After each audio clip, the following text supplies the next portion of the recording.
You know, Phil Spencer has done a really good job. I mean, he was winning industry awards. He's, seems to be all over the place.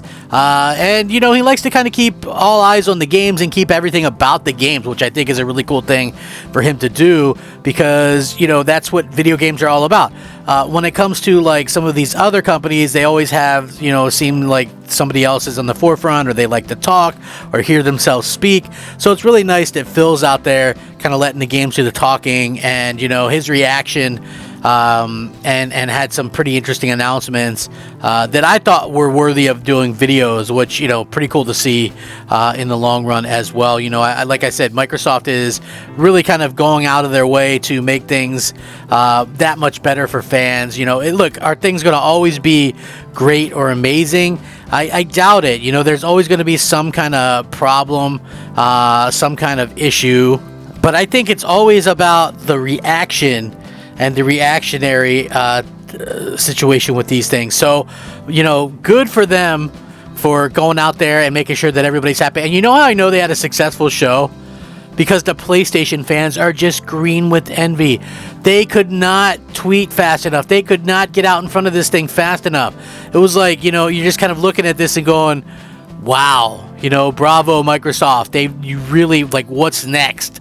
You've impressed the hell out of us. So, I think that this is exactly what they needed to do. Fans are excited. Having 3 first-party games release within a week of each other, just amazing, just a really cool thing. And that wasn't the end of it. Let's go ahead and get into it. This should be a good video. Howdy everybody, this is Crap Gamer and Crap Gamer Reviews back with yet another video. Thank you so much for checking it out. I certainly do appreciate it. Please like, share, subscribe, as I would certainly appreciate that as well. It definitely means a lot to me, and you know what? I'm looking to get 100 likes on each of the videos that I do. It's a very small goal, but one that I'm looking forward to kind of hitting one day. Hopefully anyway, it's just one of those things that, I kind of have this dream of doing, and you guys can help me out. If you watch the videos, please leave a like on them, and let me know what you guys think, because that's super important as well as we kind of get through, the rest of this year, which looks like it's going to be like a fantastic year for gaming. Like, this hands down seems like it's going to be like one of the best years we've ever had for gaming, if not best year. And I know that gets said a lot, but if you think about it for a second, like last year was supposed to be like that year, but everything ended up getting delayed into this year. So we'll see what happens. I think this is going to be, like I said, absolutely amazing. And Phil Spencer had some interesting stuff to say. Listen, Phil is 100% right with this when he talks about the Xbox showcase and the shadow drop and things like this. Pretty cool. So we've had a couple of Xbox Game Pass surprises this week, and one of them was the new TangoWorks game, Hi-Fi Rush. It arrived the same day as the developer direct. Head of Xbox Phil Spencer has now commented on this, giving all the credit to developer Tango Gameworks, while highlighting that Game Pass makes the decision easy to release a game as a shadow drop. Here's what he had to say officially, and I quote, "All credit goes to Tango Gameworks. They had an idea to build something new. Shadow Drop was from Bethesda. It's fun to have some positive surprises. Xbox Game Pass makes the Shadow Drop easy. It won't be right for all games, but awesome reaction to Hi-Fi Rush."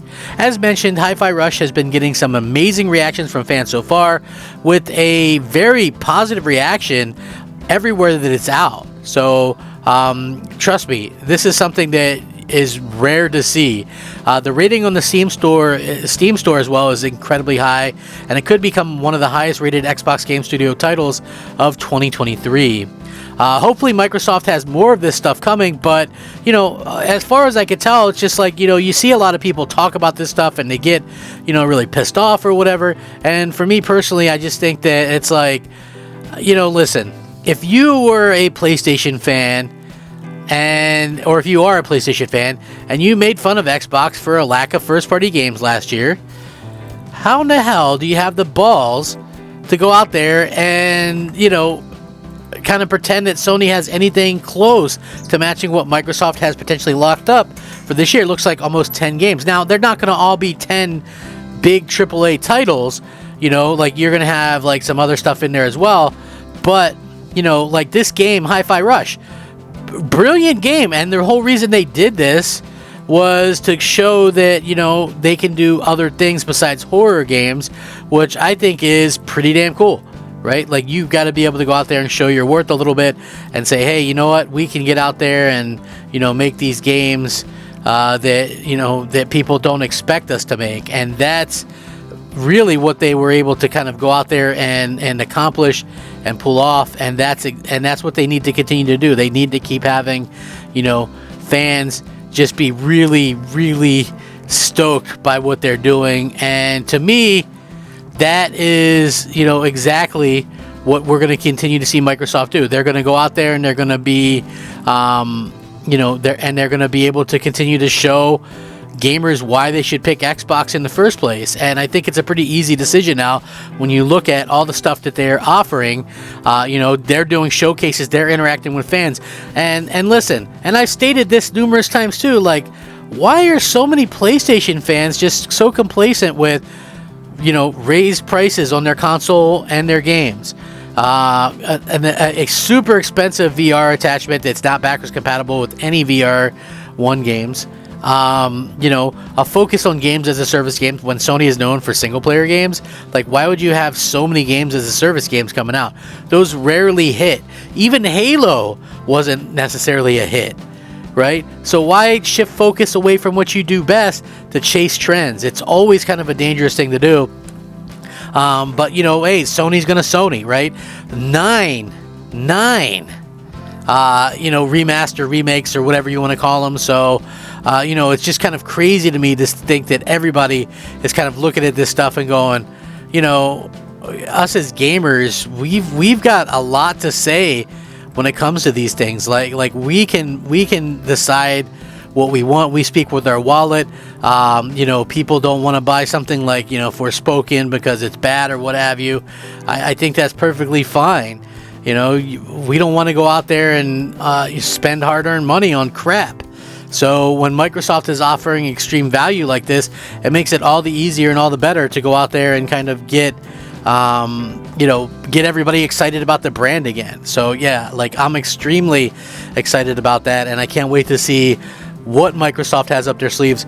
Again, this is the plan. They're going to be doing these directs from now on. They're going to be doing an E3 type show, whether it be E3 or whatever, and I'm sure they'll probably have some type of presence at the show, at the Summer Game Fest or whatever as well, because they try to be friendly with everybody, and you don't win friends with salad.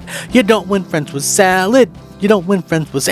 we'll catch you next time. Thanks so much for watching. Like them up, rack them up, fact them up. Crap Gamer out.